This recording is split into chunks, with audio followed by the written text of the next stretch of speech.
So in today's explainer, we'll talk about how Bloodthirst works.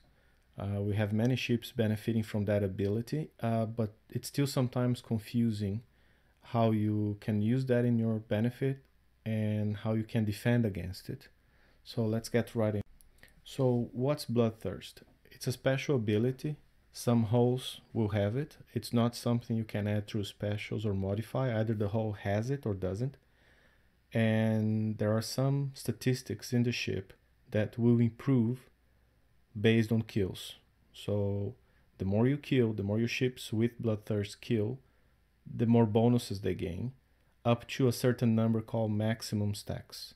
So in most ships, I think it's either 5 maximum stacks or 20 when they get the maximum extra bonus. Bloodthirst is something that starts from scratch every battle. So you start a battle, the little Bloodthirst bar is blue, meaning you don't have any stacks. And then each kill increases a yellow stack and gives you some bonuses. Ships of a certain kind, they will share the same Bloodthirsty, like Alpha Behemoths, they build together, or all Ironclads, they build together, and that extends to their associated flagship when available. So how does it work? Every time your ship destroys an enemy unit, and by unit means can be a building, can be a ship, anything except for walls. Okay, then all friendly ships in your fleet that share the same type of Bloodthirst will gain a stack, right? And you can count stacks. You can see here in the little picture, the Revenge has a Bloodthirst bar with 20 blue stacks when you start battle. And each enemy unit you kill gives you a yellow stack. And that stack means you're gaining a fraction of the total ability. Cold Snap doesn't disable or reset the counter, so it's immune to Cold Snap. And the stacks are easily visible. Like I said, yellow means you're gaining stacks. So now if this is a bar with 20 stacks, you get the total bonus divided by 20, and each yellow square here means you got 1/20th of the total ability. Quick overview of the different types of Bloodthirst, and I'm just going to call it BT from now on for short. So you have the original one, the Revenge BT, has 20 maximum stacks. That's shared by all the tier 5 conquerors, Revenge, Vendetta, Retribution, Fury, Spite, Malice, and their flagships. So if you mix those ships in a fleet, any kill done by any of the ships will build up the Bloodthirst on all ships in the fleet because they all share the same type. Then there's the newer Rivals BT. That's also 20 maximum stacks. That's shared by the Liberator, the Oppressor, the one that was released today, the Survivor, and 2 more that will be released from Scourge faction and Reaver faction will share that trait. So I'm going to show later in a live video, if you mix a Liberator with Vendettas, they will not help each other build stacks. So the Liberator will only get for its own kills and the Vendettas for their own kill, but they don't share the same Bloodthirst, so they don't feed off each other.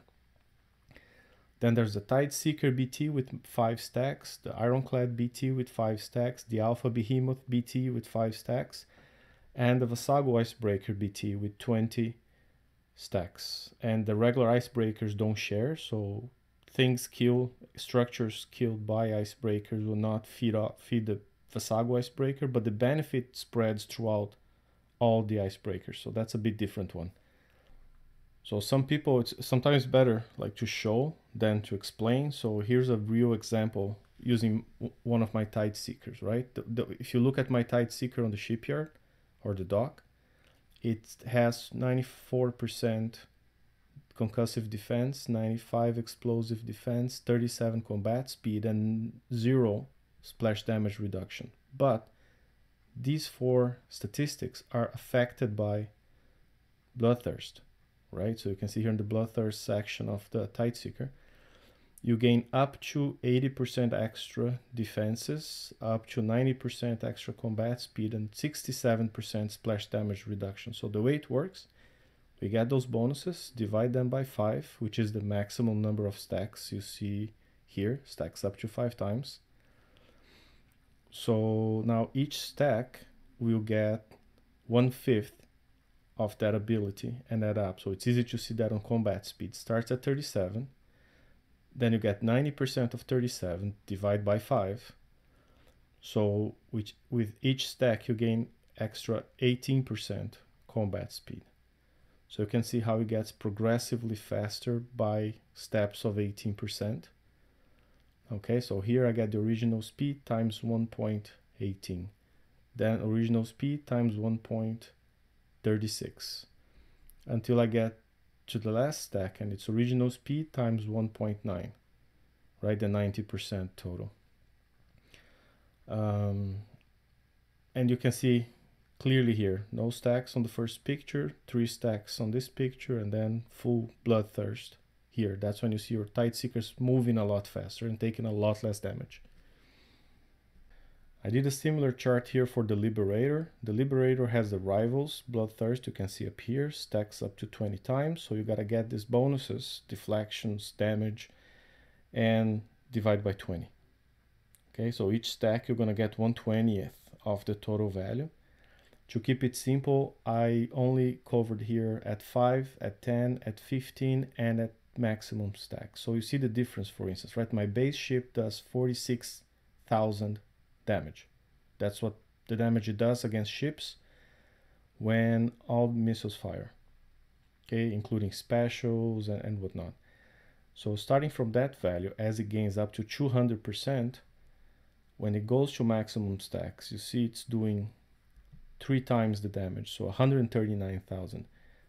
At that point, with extra reload as well, that I didn't put on the table, but it gains extra penetrative reload, each ship's going to be working as if it were 3, right? So one Liberator at maximum stacks does as much damage as more than 3 Liberators without any stacks. That's why it's so important to remove useless buildings from your base, so you don't let them stack as much before they have to go in your channel and commit to the attack, as I'm going to show now in this live battle. I use the simple base, attack the simple base, the guys are level 71. Usually you see that mistake happening with lower levels who don't have as much experience, and they leave a whole bunch of resource generators on the rim, making it super easy for attackers to build up a lot of stacks before going in channel and gaining defense, gaining deflection, gaining resistance, gaining all sorts of bonuses. Let's take a look.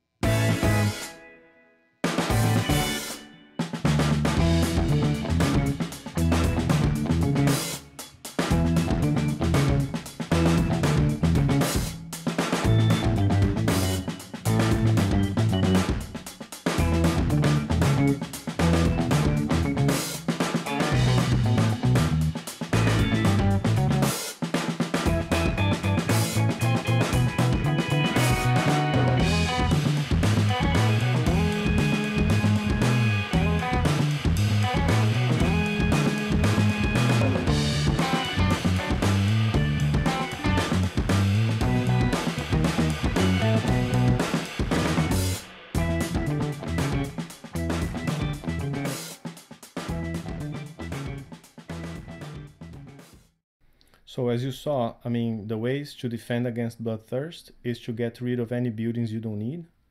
Okay, denying stacks to your attacker. The more easy to kill buildings, the more stacks they will have before going in channel.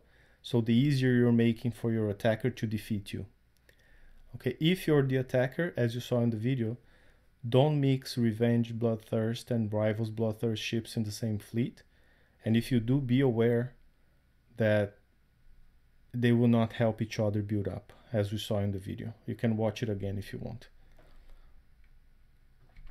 In summary, building BT helps your ships. Try doing that like on easy structure. So if you're using a Tideseeker tank on FM, go kill some mines because they count before jumping in front of the turrets. This way you take less damage. As a defender, deny BT to your attacker, get rid of buildings on the rim, and different BTs don't mix. That's it, guys. I hope that was helpful. Have a great day. Don't forget to subscribe to my channel and like the video if you thought it was useful for you. Bye.